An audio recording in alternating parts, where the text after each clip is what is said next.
Elle veut aller loin et très vite. Est-ce que c'est compatible avec une réussite solide et durable? Il y a deux façons de bâtir.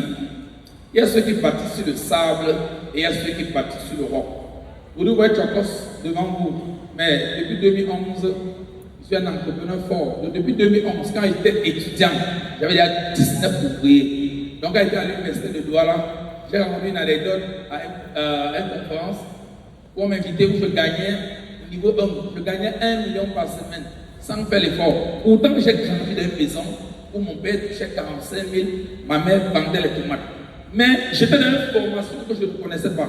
Mon père m'a pris l'épargne sans tout compte. Mon père, lui, il est décédé, je crois, en 2007. Il y avait une habitude que mon père avait toujours. Lorsqu'il mangeait un fruit, il ne jetait jamais le maillot. Il coupait la boîte, il plantait et il s'aimait. Ce qui fait que chaque fois que moi je gagne l'argent, je m'assure toujours que dans chaque million, il y a au moins 100 000 qui va être développé d'un nouveau pouvoir. Ah, c'est ça. Ouais. Et maintenant, Tokos, merci. Merci pour cette vérité. Mais l'entourage, parlons de l'entourage. Vous avez l'instant évoqué les conjoints et les conjointes qui jouent un rôle déterminant dans la réussite d'un projet. La preuve, il y a une étude qui a montré que 60% d'entrepreneurs ont divorcé. 60% ont divorcé.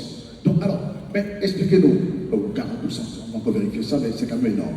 Et l'entourage maintenant, comment on choisit son entourage lorsqu'on veut se lancer? Parce qu'il y a des voleurs de rêves. Il y a des gens qui disent tu n'iras pas, ça ne marchera pas. On a dit à Naomi, oh c'est pas possible, tu rêves, tu feras cet argent où? Comment est-ce qu'on choisit son entourage lorsqu'on veut se lancer? Déjà, quel a été votre exemple à vous? Déjà, il y a ce qu'on appelle l'esprit de discernement. Moi, depuis que je suis quitté le Bafsam, je n'ai jamais changé mes amis.